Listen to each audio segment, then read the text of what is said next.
Alô? Boa noite, queridos irmãos. Que a graça, a paz do nosso Senhor esteja sobre a vida de todos vocês. Convido os irmãos a abrirem as Escrituras na primeira carta de Paulo a Timóteo, capítulo 3. Vamos dar continuidade à exposição que temos feito nessa carta. E hoje abordaremos os versículos de 1 a 7. 1 Timóteo 3, de 1 a 7. Acompanhe comigo, por favor, a leitura. Fiel é a palavra. Se alguém aspira ao episcopado, excelente obra almeja.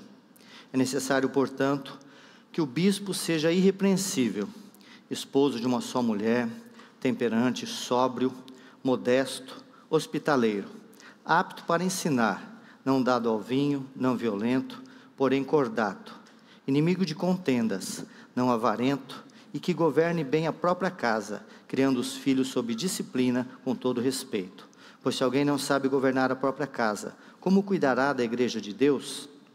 Não seja neófito, para não suceder que se ensoberbeça e incorra na condenação do diabo. Pelo contrário, é necessário que ele tenha bom testemunho dos de fora, a fim de não cair no opróbrio e no laço do diabo. Senhor, nós estamos diante da Tua Palavra e, como sempre, Senhor, carecemos e clamamos que Teu Santo Espírito venha em nosso socorro, Senhor. Que o Senhor nos dê clareza, nos dê discernimento, nos dê ouvidos espirituais para compreendermos e aplicarmos a Tua Palavra às nossas vidas, Senhor. Que ela venha ao encontro das nossas necessidades e que o Teu nome seja glorificado na exposição e na pregação das Escrituras. É o que pedimos em nome de Jesus. Amém. O capítulo de hoje está ligado diretamente ao capítulo anterior. É uma continuidade do assunto. Como vimos em nossa última pregação, Paulo tratou no capítulo anterior, de ensino e governo na igreja, trazendo a vedação que mulheres exercessem tais atividades. Está no capítulo 2, versículo 12, não permito que a mulher ensine, então fala de ensino, e não exerça autoridade de homem ou autoridade sobre o homem, dá na mesma. Paulo agora vai mostrar o outro lado desta moeda. Se no capítulo 2 ele ensinou que às mulheres é vedado ensinar e exercer autoridade na igreja, agora no capítulo 3 ele vai falar então de quem desempenhará essas funções de ensino e governo. Paulo então vai tratar dos requisitos, as qualificações dos homens que ensinarão na igreja e governarão a igreja. Veja como os capítulos se complementam. Sobre o ensino, Paulo, no capítulo 2, fala, não permito que a mulher ensine. E agora, no capítulo 3, ele fala, o irmão que deseja ser presbítero tem que ser apto a ensinar. Portanto, ensino, vedação às mulheres, exigência ao homem que quer ser presbítero. E mesma coisa a respeito de governo. Capítulo 2, não permito que a mulher exerça autoridade de homem, ou autoridade sobre o homem. E agora no capítulo 3, o candidato tanto a presbítero, versículo 4, quanto a diácono, versículo 12, nós veremos na próxima pregação, tem de governar bem a sua própria casa. E nós sabemos que o homem é o cabeça do lar, o homem é o governante da casa. E Paulo aqui mesmo explica, porque se esse homem, que é o responsável por governar o seu lar, ele não governar o seu lar, como ele governará então a casa de Deus? Então nós podemos dizer que Paulo fez um funil, foi afunilando. Primeiramente, ele ensina que às mulheres não está vedado o ensino na igreja e a autoridade na igreja, e agora ele coloca um critério mais estreito, dizendo que aos homens, a todos os homens, não, somente aos homens que preenchem os requisitos que nós vamos ver nessa noite. Portanto, nós falaremos especificamente sobre presbíteros, versículos 1 a 7, que lemos, e se Deus nos permitir, sobre diáconos na próxima reunião. Faremos algumas aplicações enquanto explicamos o texto e algumas ao final. Versículo 1: fiel é a palavra, se alguém aspira ao episcopado, excelente obra almeja. Fiel é a palavra. Paulo invoca aqui, ou lembra, a fidelidade, a verdade daquilo que ele estava ensinando. A verdade que o episcopado, o presbiterato, o bispado é uma obra excelente. Então, Paulo está dizendo aqui para Timóteo: confie no que eu estou dizendo, confie nisto que é a palavra de Deus. Quem deseja o episcopado, excelente coisa almeja. E Paulo usa aqui a palavra episcopado, Episcopo também é traduzido nas escrituras por bispo. Aliás, se você olhar o versículo 2, ele fala no 1 episcopado e no versículo 2 bispo. E bispo significa supervisor, superintendente. É uma palavra não religiosa, é uma palavra de uso comum na língua grega, que significa alguém que supervisiona, alguém que tem uma função de superintender. E com isso, nós já podemos ter uma noção que uma das funções, um dos ofícios, e talvez aquele que mais resume a função do presbítero, a função do bispo, é que ele é um supervisor da igreja.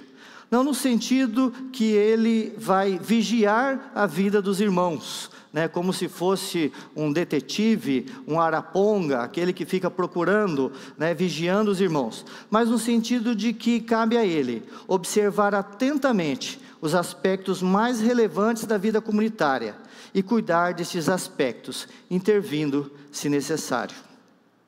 E um aspecto muito importante, talvez até um dos mais dele, é a fidelidade ao estudo, à interpretação e à prática da palavra. Não é à toa que, das qualificações dos presbíteros, o único dom que é citado é o dom de ensino.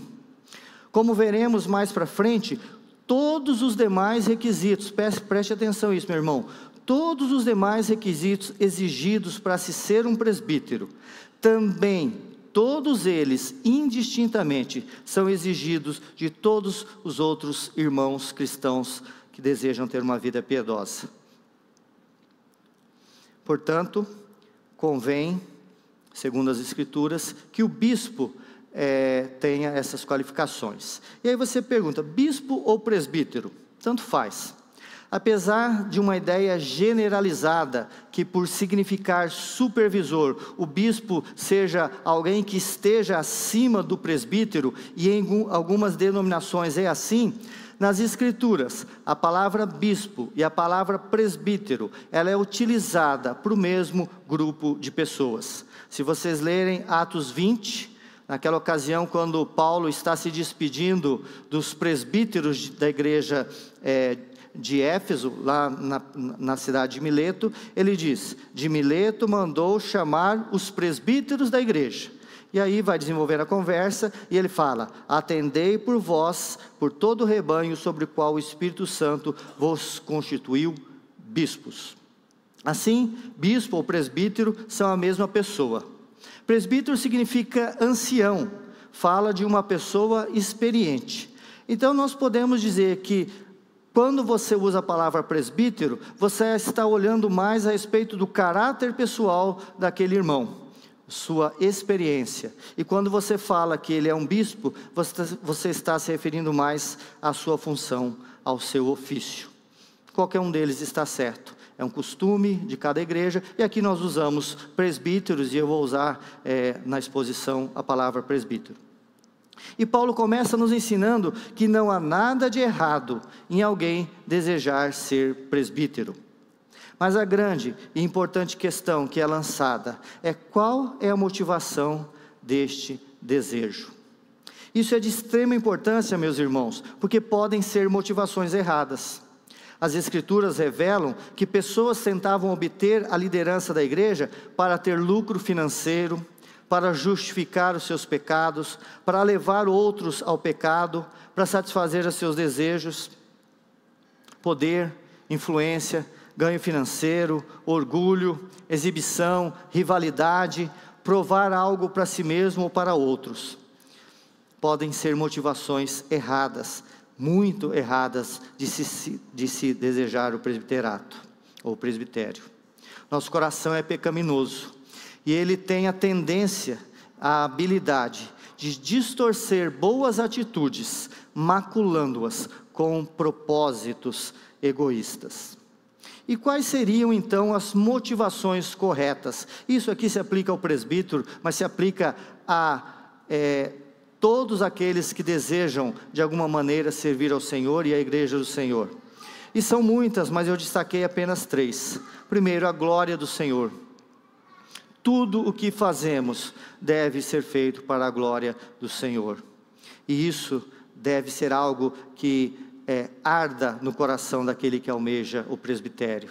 Ele quer, com aquele ofício, com o exercício daquela função, ele quer que o nome de Deus seja glorificado. A segunda motivação correta é o amor ao próprio Senhor.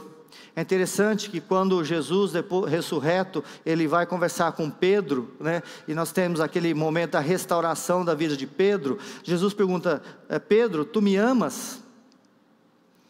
E o que Jesus requer de Pedro é: apacenta as minhas ovelhas.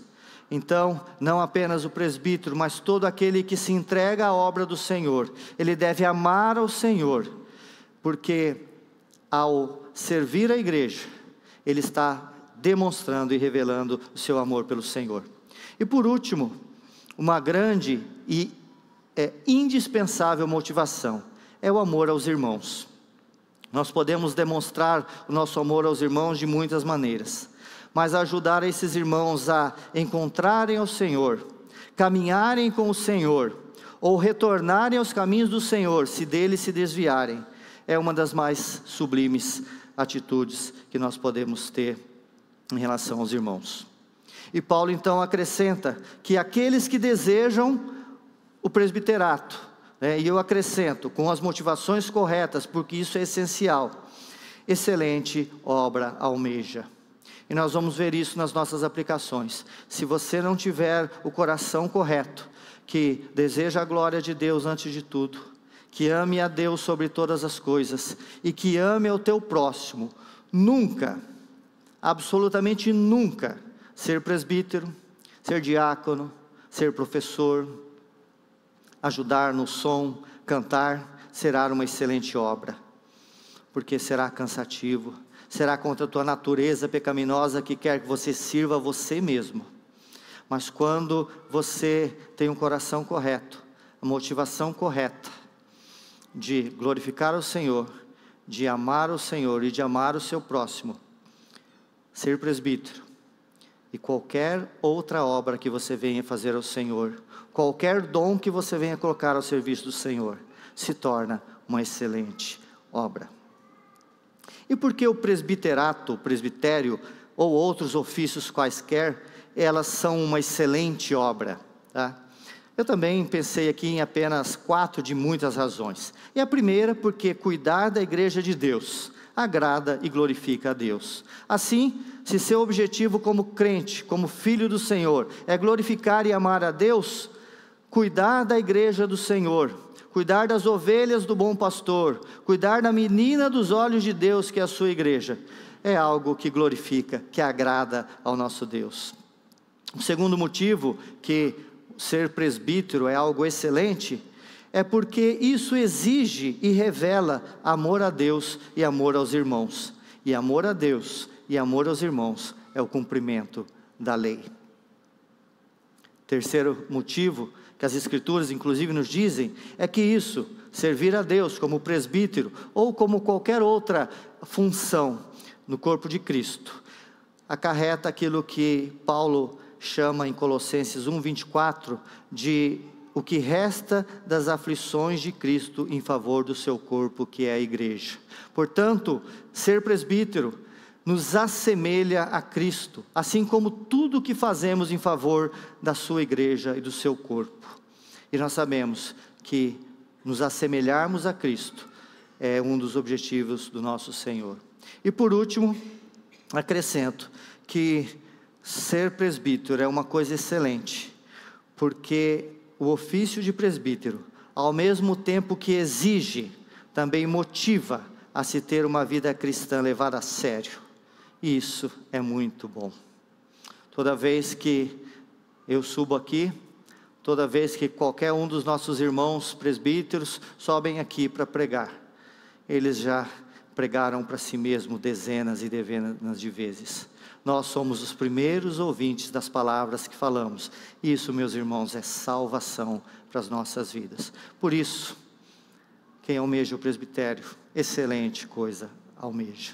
Mas então Paulo começa a trabalhar os requisitos desse bispo, desses homens que desejam este ofício. E nós vamos aqui seguir simplesmente a ordem do texto, não vamos fazer classificações nenhuma, tá? Mas eu volto a repetir o que eu já disse, e vou exemplificar à medida que nós vamos tratar. Tirando a aptidão para ensinar, todas as demais qualificações exigidas do presbítero, também são exigidas pelas Escrituras de todo e qualquer crente. E aqui você já deve estar pensando a respeito da aplicação que eu vou fazer ao final, né? É uma aplicação para nós, presbíteros? Sim, mas é uma aplicação para nós, todos nós que somos cristãos. E a primeira qualificação é irrepreensível. Há quem diga que aqui é uma palavra que resume tudo mais, tá? Porque ser irrepreensível, ele engloba todas as áreas da vida. E há muitos textos nas Escrituras que exigem que o cristão, o crente comum, aquele que senta no banco, que não é presbítero, seja irrepreensível. E eu destaco para quem está anotando, 2 Pedro 3,14, Efésios 1,4. Mas o que significa ser irrepreensível? É óbvio que não significa alguém perfeito, alguém que não tem pecado, pois a própria Escritura nos mostra que não existem pessoas assim. O único perfeito e sem pecado foi o nosso Salvador. A perfeição é um atributo de Deus e só de Deus. E a nossa vida, ela é prova de que as Escrituras estão certas. Não existe ninguém sem pecado. Aliás, se a ideia fosse essa, alguém sem pecado, não haveria presbítero nenhum aqui na comunidade, e nem em igreja nenhuma mundo afora. Mas significa, e aqui eu leio a definição de um irmão que eu achei muito boa, é levar a sério a luta contra o pecado e a busca pela santificação, não tendo o pecado habitual para ser apontado.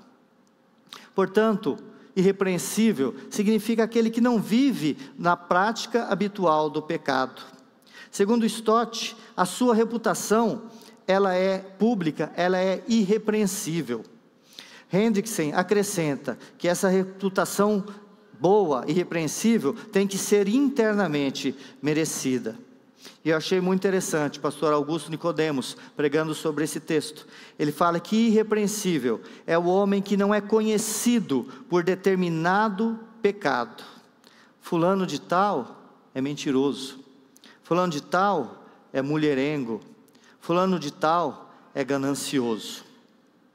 Portanto, poderíamos exemplificar falando, por exemplo, da mentira, né? Que um homem, um cristão irrepreensível, não é aquele que não mente ou nunca mentiu, mas é aquele que é conhecido na sua casa, no seu trabalho, na igreja, como alguém que é comprometido com a verdade, como alguém que busca falar a verdade, que vive a verdade, e que se mente, ele se arrepende e busca voltar aos caminhos do Senhor. Versículo 2, esposo de uma só mulher. Isso também é exigido de todo crente que é casado, porque aquele que une ao seu cônjuge, dele não deve separar-se, Marcos 10, 9, mantendo puro o matrimônio, Hebreus 13, 4, e fugindo dos pecados sexuais, Êxodo 20, 14. Primeiramente, então, irmãos, temos que destacar o que não significa marido de uma só mulher. Paulo não está tratando aqui do estado civil do candidato. Ser marido de uma só mulher não significa que o solteiro ou o viúvo que se casou novamente estejam excluídos do presbiterato. Há um consenso quase absoluto que próprio Paulo, ele era solteiro. Além disso, Paulo expressamente menciona que alguns foram chamados para se casar e outros não. Ou como ele ensina em 1 Coríntios 7,7 no tocante ao casamento: cada um tem o seu dom. Então Paulo, na visão de Paulo, o casamento era um dom.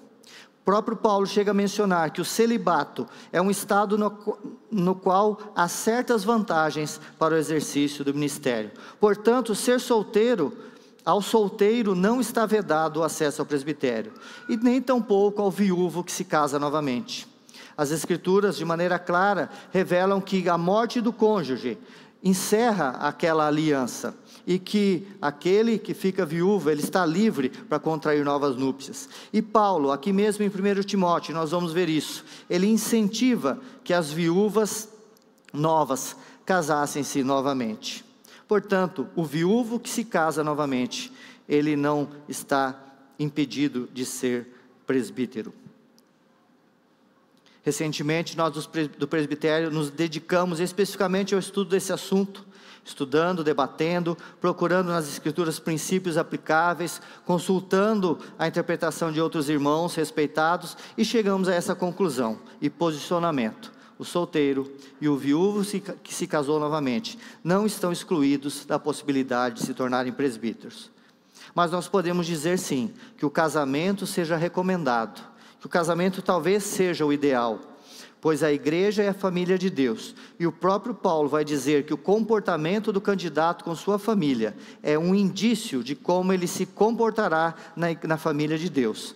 Mas nós, repetimos, não temos base bíblica para dizer que um irmão solteiro ou um irmão viúvo que se casa de novo sejam impedidos de exercerem o presbitério. Mas então o que significa? Significa fidelidade conjugal. O candidato ao presbitério não pode ser bígamo, não pode ser polígamo, não pode ser amaziado, não pode viver em união estável, não pode estar em adultério. Algumas definições de alguns irmãos: ele é fiel à sua única mulher. Ou então de um outro irmão: alguém que seja verdadeira e fielmente devotado à sua única esposa. E por último, de um outro irmão: um homem que, tendo feito uma aliança de casamento, seja fiel aos seus votos de casamento. Marido de uma só mulher, fiel no seu casamento. Versículo 2 ainda: temperante. A temperança é a capacidade de refrear os apetites desordenados. Essa é uma definição de um irmão. Hernanes Dias Lopes define temperança como domínio dos impulsos. A maioria usa como significado domínio próprio. Aliás, na lista que Paulo escreve a Tito, das qualificações do presbítero, ele usa que tenha domínio de si. Domínio de si. Isso não é exigido de todo crente? Veja depois em sua casa 2 Pedro 1,6, onde vemos Pedro colocando o domínio próprio como uma das características do cristão que cresce no conhecimento de Deus. Aliás, o domínio próprio é um dos frutos do Espírito. Gálatas 5:23. Versículo 2, sóbrio. O chamado a sermos sóbrio também é para todo cristão, e é repetido diversas vezes na Escritura, como por exemplo em 1 Tessalonicenses 5, 6 e 7. Sobriedade está ligada à vigilância, ao cuidado com certos aspectos, prudência em determinados caminhos. Paulo diz: não durmamos como os demais, pelo contrário, vigiemos e sejamos sóbrios. Vigilância e sobriedade, duas asas da prudência. Ainda Pedro, falando sobre os ataques de Satanás, ele fala: sede sóbrios e vigilantes, o diabo, vosso adversário, anda em derredor. Portanto, sobriedade, vigilância são dois aspectos da prudência, e o candidato a presbítero, assim como todo crente, ele deve ser alguém sóbrio. Além disso, versículo 2, ele deve ser modesto, alguém que não pensa muito a respeito de si mesmo, que não se orgulha das suas virtudes, sejam elas físicas, espirituais, materiais, financeiras, culturais. Numa expressão bem jovem, o cara se acha. O candidato a presbítero não pode ser assim. E esse também, irmãos, é um chamado para todo crente, como lemos em Romanos 12, 3. Cada um dentre vós não pense de si mesmo além do que convém, antes pense com moderação, modéstia. Ainda no versículo 2, hospitaleiro. Tem prazer de receber pessoas em sua casa, acolhendo-as com satisfação.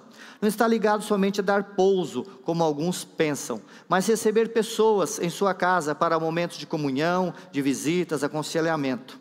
E também é algo para todo cristão, como vemos em diversos textos bíblicos, de onde destaco Romanos 12, 13, Hebreus 13, 2 e 1 Pedro 4, 9. E finalmente, a última qualificação, ainda no versículo 2, apto para ensinar. E aqui então nós temos o único requisito, que não é exigido do crente em geral. E portanto aqui está o que eu chamo de requisito de qualificação diferenciada. Enquanto todos os crentes em geral são chamados a cumprirem todos os demais requisitos, sendo irrepreensíveis, fiéis ao seu cônjuge, temperantes, sóbrios, modestos, hospitaleiros, isso pensando só nas qualificações que nós vimos até agora, somente aos presbíteros, aos candidatos a presbítero, é exigido que sejam aptos para ensinar. E aqui, meus irmãos, eu quero fazer uma consideração muito importante. A aptidão para ensinar não deve ser analisada somente a partir da capacidade ou da facilidade de transmissão de conhecimento.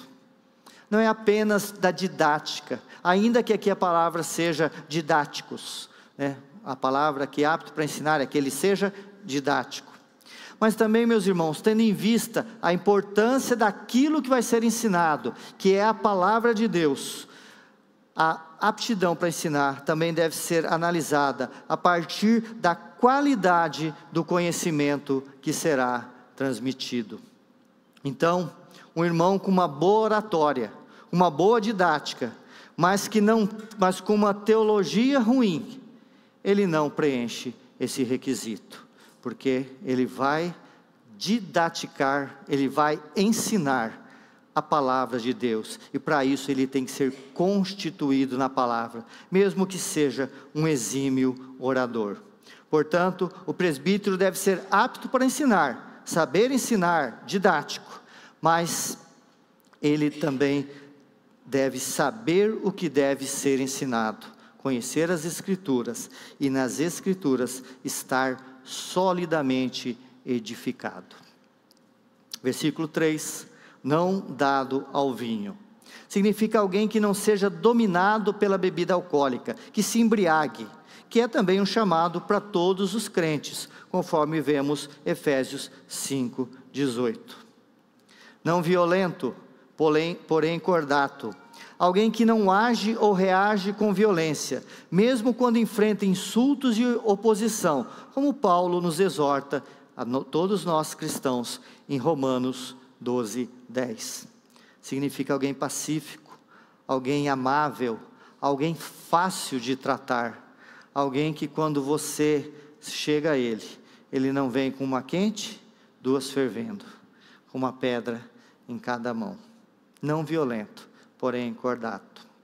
Versículo 3 ainda, inimigo de contendas. Essa também é um chamado para todo cristão. Há muitos versículos nesse sentido, mas eu destaco Romanos 13, 13, Filipenses 2, 14 e 2 Timóteo 2, 14. Contenda é rixa, é discussão, é discórdia. Num termo bem popular e bem conhecido, é treta. Todo crente, inclusive e principalmente o presbítero, não deve ser um treteiro. Não deve ser o tipo da pessoa que tem na sua língua aquela frase: eu não deixo barato, eu levo tudo para frente. E aqui, a inimizade, a contenda, ela pode ser vista sobre 3 aspectos.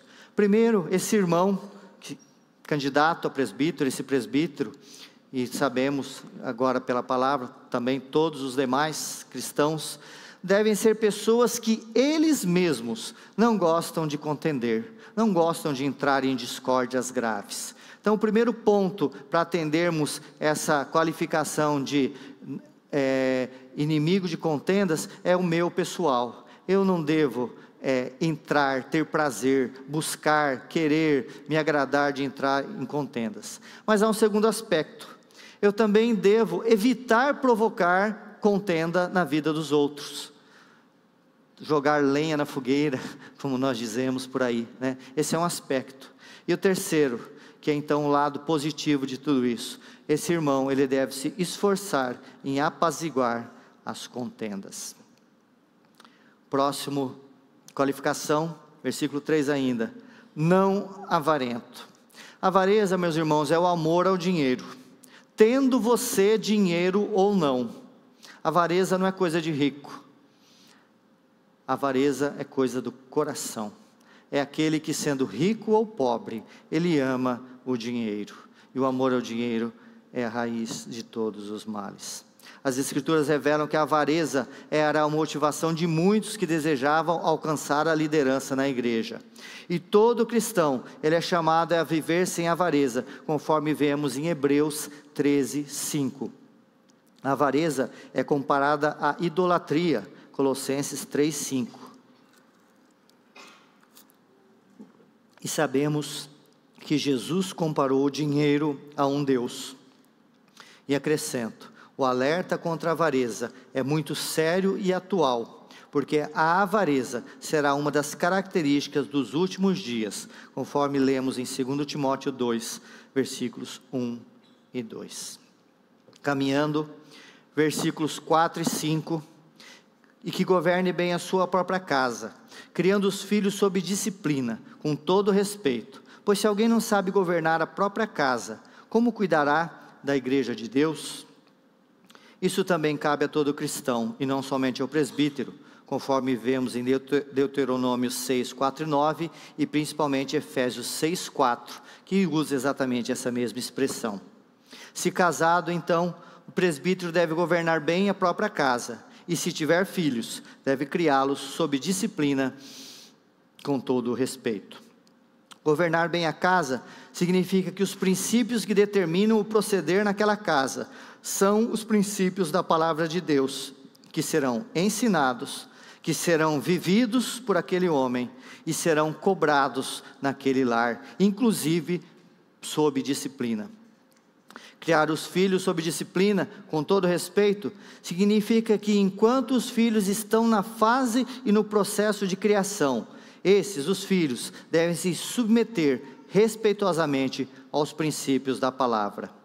O enfoque é a conduta do pai, enquanto na fase da criação dos filhos, ou como vemos no versículo 12, quando fala a respeito dos diáconos, enquanto estão sob o seu governo. Paulo então explica o porquê que o presbítero, e também nós vamos ver quando falarmos do diácono, ao diácono também é colocar essa qualificação, devem criar os filhos sob disciplina. Se ele não criar os seus filhos naturais, sob disciplina e respeito, como fará isso com os filhos espirituais? Se for omisso no ensino dos princípios de Deus aos seus filhos na carne, também o será na igreja. Se não governa bem a sua casa, não governará bem a igreja, a casa de Deus. E por último, versículos 6 e 7, não seja neófito, para não suceder que se ensoberbeça e incorra na condenação do diabo. Pelo contrário, é necessário que ele tenha bom testemunho dos de fora, a fim de não cair no opróbrio e no laço do diabo. Não seja um recém-convertido, não seja uma pessoa nova na fé, não tem a ver com idade, tem a ver com tempo e experiência de conversão. E Paulo dá aqui um motivo. Se ele for recém-convertido e já for eleito presbítero, ele pode se ensoberbecer, pode se orgulhar e incorrer na condenação do diabo. E o que significa incorrer na condenação do diabo? Não significa ser condenado pelo diabo, como eu já ouvi. O diabo não tem autoridade, o diabo não tem legitimidade para condenar ninguém. A condenação pressupõe poder e legitimidade para julgar, e não há nas Escrituras a mínima ideia de que o diabo julga e condena alguém. Aliás, é ele, o diabo, um dos que serão condenados e eternamente atormentados, conforme lemos em Apocalipse 20:10. Hoje pela manhã, ouvimos o presbítero Wagner falando sobre aquela legião de demônios, que sabia que chegaria a hora que seriam condenados por Jesus. Então, meus irmãos, que fique muito claro, o diabo não condena ninguém. Ele pode ser nesse tribunal que podemos colocar como se fosse um tribunal, ele é o acusador, e as Escrituras dizem isso. Mas, e aqui vai o outro lado, se por um lado não há menção e nem lógica nenhuma em se pensar no diabo como julgando e condenando alguém, é cristalino nas Escrituras que o único que tem poder, que tem autoridade, que tem legitimidade para julgar e condenar é o nosso Deus. Tiago afirma que um só é legislador e juiz, aquele que pode salvar e pode fazer perecer. E o escritor de Hebreus nos revela, abre aspas, ele é Deus, o juiz de todos. Assim, se ensoberbecer e incorrer na condenação do diabo, não significa ser condenado pelo diabo. Mas então, o que significa? Significa, muito provavelmente, ser condenado pelo mesmo motivo pelo qual o diabo foi condenado, a soberba. A inferência aqui pode ser Isaías 14 e Ezequiel 28, que relatam a queda do rei Babilônia e do rei de Tiro, que é interpretada por muitos irmãos como sendo um relato figurado da queda de Satanás ao se ensoberbecer. Stott afirma, abre aspas, o juízo que recaiu sobre o diabo pelo seu orgulho, recairá também sobre os presbíteros que forem orgulhosos. E John MacArthur explica, abre aspas, a condenação do diabo aconteceu por causa do orgulho que ele tinha pela sua posição. Isso resultou em sua queda e perda da sua honra e autoridade. O mesmo tipo de queda e juízo poderia facilmente acontecer com um cristão novo e fraco, que fosse colocado numa posição de liderança espiritual. Mas mesmo, irmão, que você não aceite essa interpretação a respeito da queda de Satanás, e há linhas assim, o ponto é, o candidato a presbítero não pode ser novo na fé, não pode ser neófito, porque, isso é muito claro, ele pode se ensoberbecer, se tornar orgulhoso, e então cair no laço. E é interessante que o orgulho, ele é uma armadilha para todos nós. É impressionante como o orgulho, ele tem a capacidade de macular outras e manchar boas atitudes, né? E aqui há uma atenção especial, né? O candidato a presbítero, neófito, ele faz parte de um grupo de risco especial, né? A gente passou aí tempo de pandemia, a gente sabe o que é isso, né? Ele está num grupo de risco, o neófito, cuidado. Mas, se ele não deve ser neófito, nos diz o texto, pelo contrário, ele deve ser alguém que já goza de um bom testemunho dos de fora, para não ser envergonhado e cair no laço do diabo. Aqui sim o diabo é agente da ação. Ele quer laçar o presbítero, esse presbítero novato, esse presbítero neófito, e ele coloca então o laço do orgulho no caminho dos neófitos, tentando fisgá-los, e assim abalar a igreja de Deus. E é interessante que Paulo fala que este homem, que deseja ser presbítero, ele tem que ter um bom testemunho dos de fora. Talvez fosse uma ideia interessante, nas próximas eleições, nós ouvirmos os companheiros de trabalho, de esporte, os vizinhos dos candidatos a presbítero, para saber o testemunho deles lá fora, e não aqui dentro da igreja. Essa é a questão. Estão aqui qualificações do presbítero. Eu fiz questão de ser rápido e não entrar e me aprofundar na maioria delas, a não ser naquelas que precisassem de alguma esclarecimento, porque esse é um assunto bastante dito, bastante conhecido pelos irmãos. Aposto, ou pelo menos eu tenho uma grande expectativa, que eu não falei nada que talvez os irmãos já não soubessem. Mas eu quero aqui, nesse tempo que nos resta, fazer algumas aplicações. E aqui eu quero me concentrar. E a primeira delas é para nós, presbíteros. Esse texto é prioritariamente para cada um de nós. E se é comum nós dizermos, como eu disse, que quando nós pregamos, nós somos os primeiros ouvintes, esse texto mais do que qualquer outro. Então a primeira aplicação é para mim, é para cada um dos presbíteros que estão aqui nos ouvindo, vão nos ouvir, todo aquele que tem esse ofício diante do Senhor. Qual tem sido a minha e a nossa motivação? Que seja a minha e que seja a dos demais irmãos, a glória do Senhor, que seja o amor ao Senhor, que seja o amor aos irmãos que compõem a igreja do Senhor. Façamos, meus irmãos presbíteros, nessa noite uma análise para cada um de nós. A segunda aplicação, ela também é para nós presbíteros, e ela é óbvia, ela é aquela que está escancarada no texto.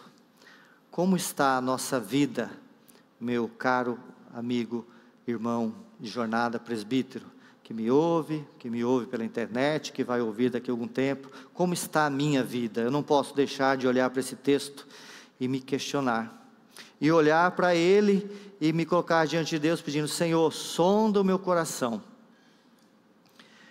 e vê se há em mim algum caminho mau, e que o Senhor me mostre a cada um dos meus pares, amigos de lutas, de orações, de presbitério, se há algo que nós precisamos mudar, voltar, melhorar, que o Senhor nos convença disso.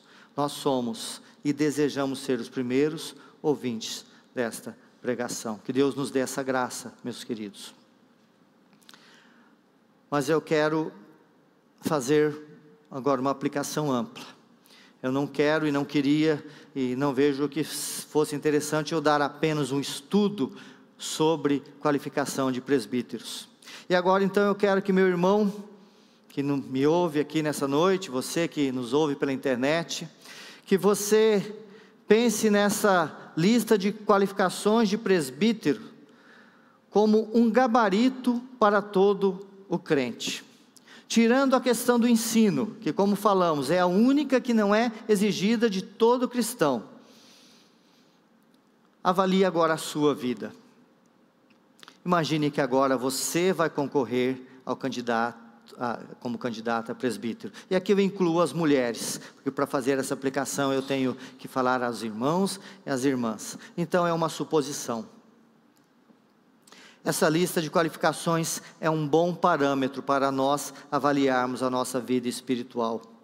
É muito saudável, é muito proveitoso e é uma boa aplicação desse texto para toda a igreja, que você analise cada uma dessas qualificações. Olhe aí para a sua Bíblia. É necessário que o bispo, coloque aí, é necessário que o crente, é necessário que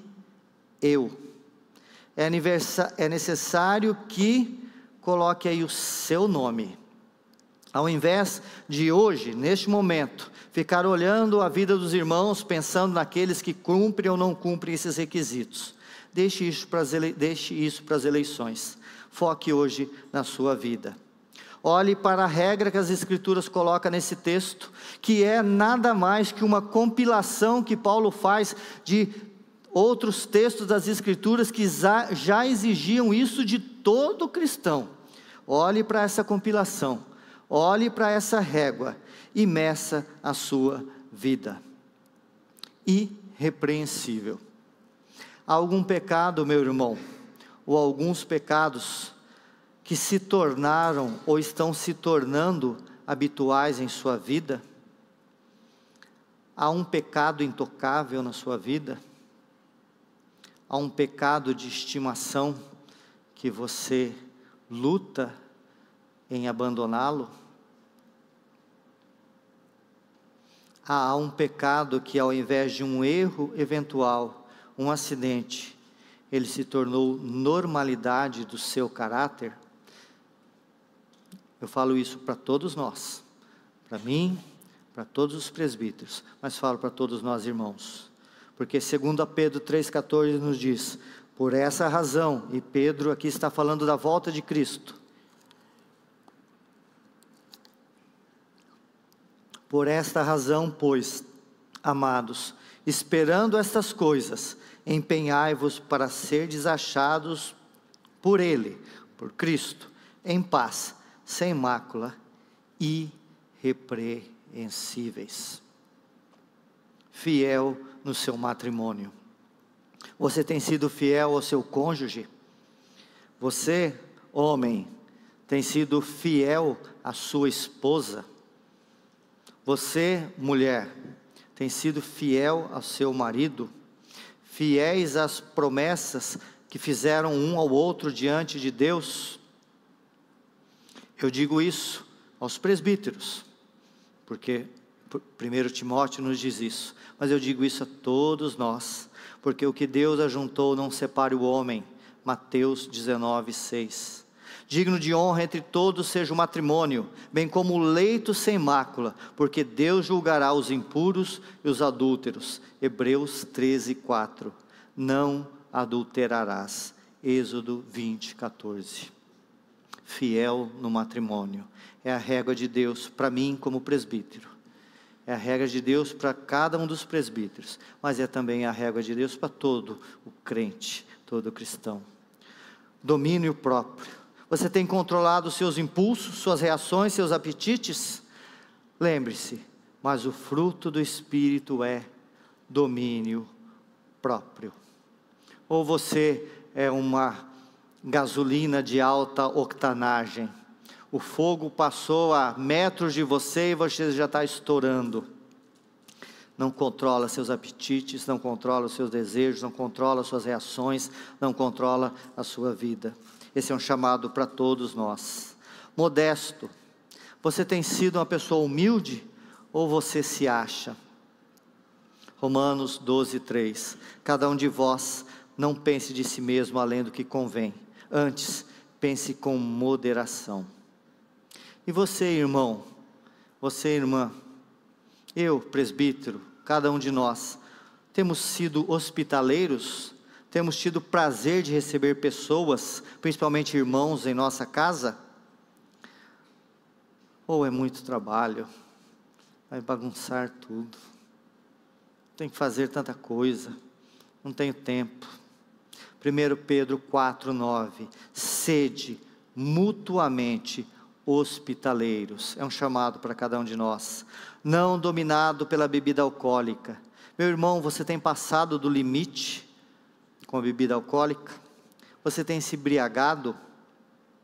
Você, preste atenção, talvez você não chegue à embriaguez, ao passar do limite no sentido de quantidade de uma vez só, mas será que você, para se socializar, não depende da presença de bebida alcoólica?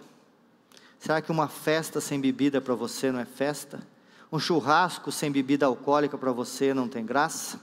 Cuidado, não vos embriagueis com vinho, no qual há dissolução. Efésios 5:18.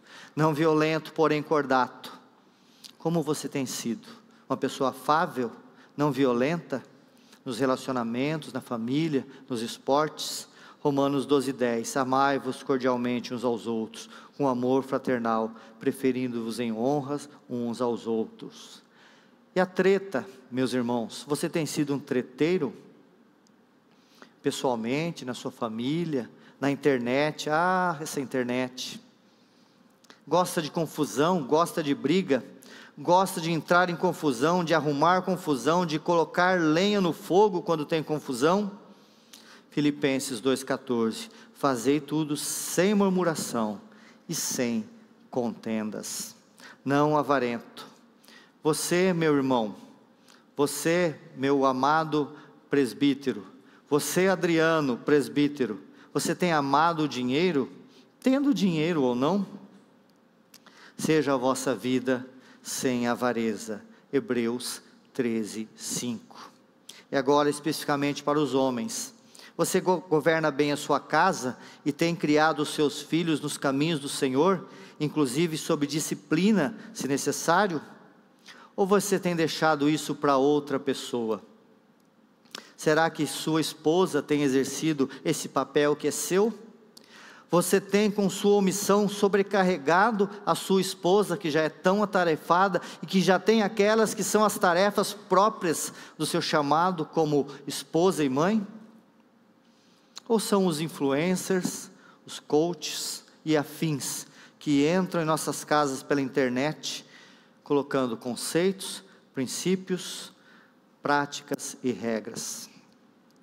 Ou será que são as próprias crianças, os próprios adolescentes e os próprios jovens que estão entregues a si mesmos? Efésios 4, 6, 4. E vós, pais. E aqui a palavra pais não é como nós usamos a palavra genérico. A gente fala reunião de pais e mestres, se referindo a pais no sentido de ambos os genitores, né? Então nas reuniões de pais e mestres, nem sei se tem isso ainda, no meu tempo tinha, né? As temidas reuniões de pais e mestres, né? Mas pais ali iam mães e pais, que eram ambos os genitores. Aqui Efésios 6,4, como 1 Timóteo 3, e vós pais, é pater, é o genitor masculino, é o homem. E vós pais, não provoqueis a ira dos filhos, mas criai-vos na disciplina e na admoestação do Senhor. E por último, que tenha bom testemunho dos de fora. Se eu como presbítero chamasse os meus sócios, os meus empregados, os meus clientes, os meus companheiros de bike, os meus companheiros de vida social, como seria o meu testemunho com eles? Isso é algo que eu devo pensar, é algo que cada um de nós presbíteros deve pensar, mas é algo que todo cristão deve pensar. Se eu chamasse aqui os seus amigos, aqueles que convivem com você de segunda a sábado, fora daquelas portas, o que eles diriam de você? Se eu perguntasse, descreva com uma palavra, fulano, que palavra seria essa? Assim, brilhe também a vossa luz diante dos homens, para que vejam as vossas boas obras e glorifiquem ao vosso Pai, que está nos céus. Mateus 5,16. Amados irmãos, amadas irmãs, algo dessa lista te impediria de ser presbítero? Reveja então seus passos, pois como vimos, essas qualificações são para todos os crentes. Há alguns desses requisitos que você não atende? Peça ao Senhor para iluminar o teu coração, abrir os teus olhos, sondar profundamente a sua alma, o seu coração, mostrar os seus caminhos. É isso que a palavra de Deus nos faz. Ela nos diz que ela é um espelho, e nela nós vemos quem nós somos.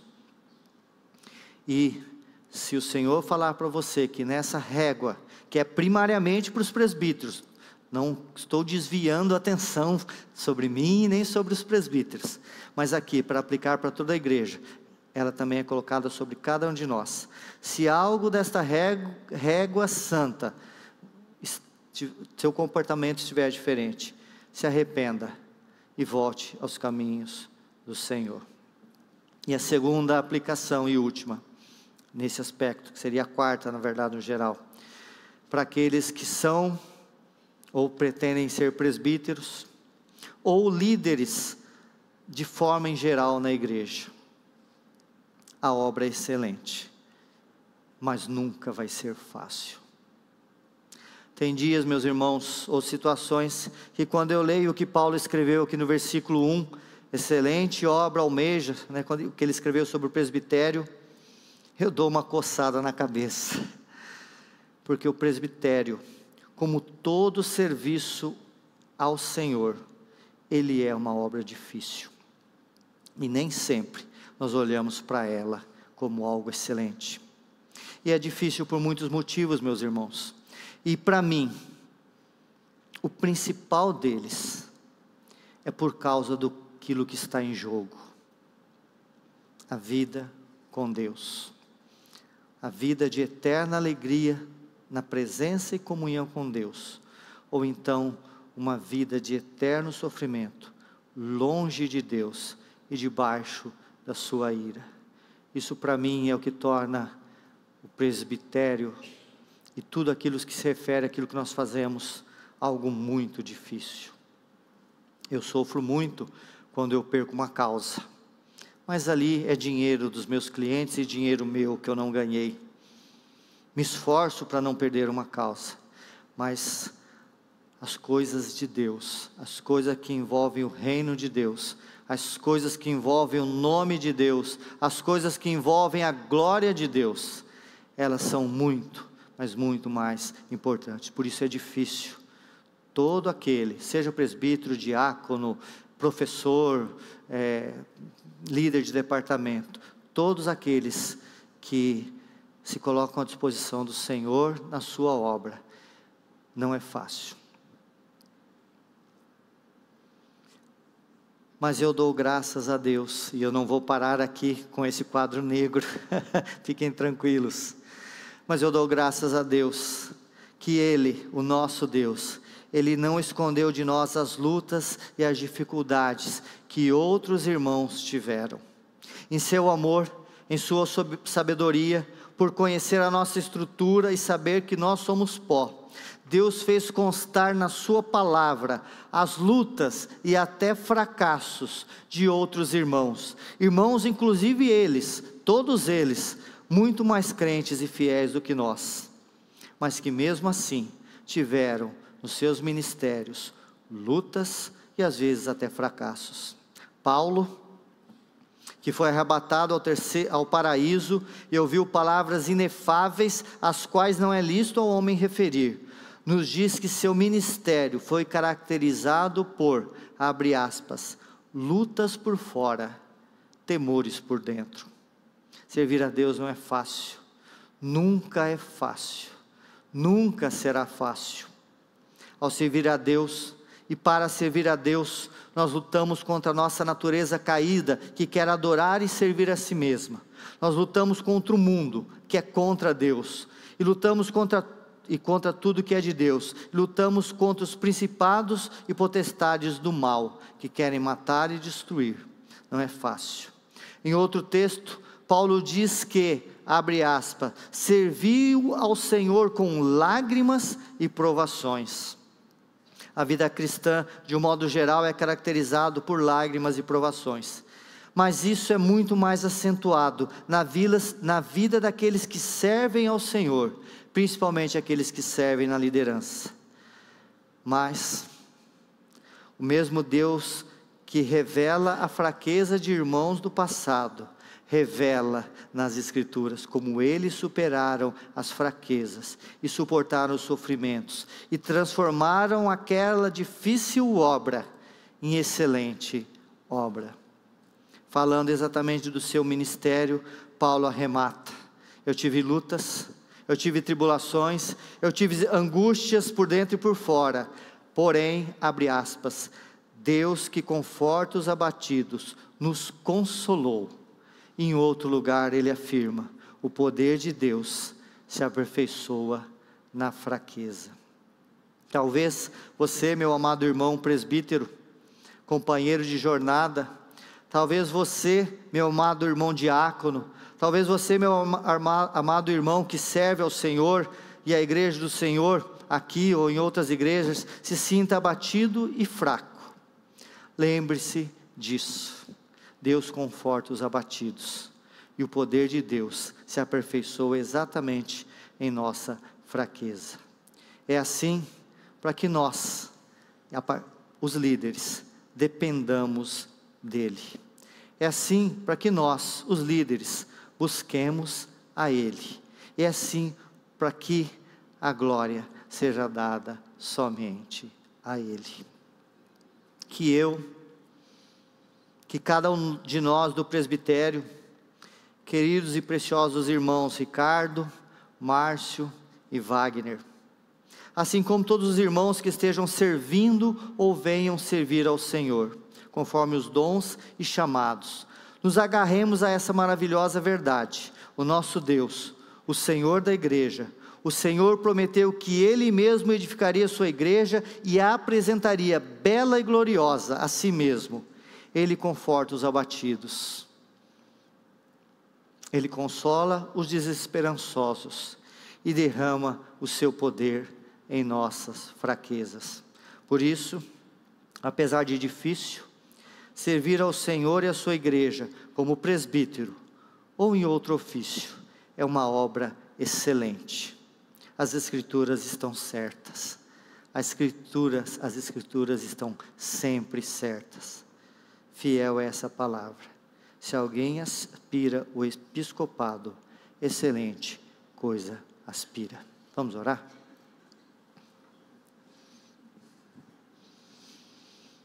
Senhor, nós louvamos o Teu nome nesta noite, ó Pai, porque a Tua palavra, ela é viva, ela fala aos nossos corações, ela coloca diante de nós, Senhor, o Teu desejo, a Tua vontade para as nossas vidas, o Teu plano, Senhor, de transformarmos a imagem e semelhança de Teu Filho amado Jesus, Senhor. E diante desse espelho, Senhor, dessas qualificações dos presbíteros, eu quero primeiramente interceder pela minha vida, interceder, Senhor, pela vida do pastor Ricardo, do Márcio, do Wagner, pedindo que o Senhor tenha misericórdia de nós, Senhor.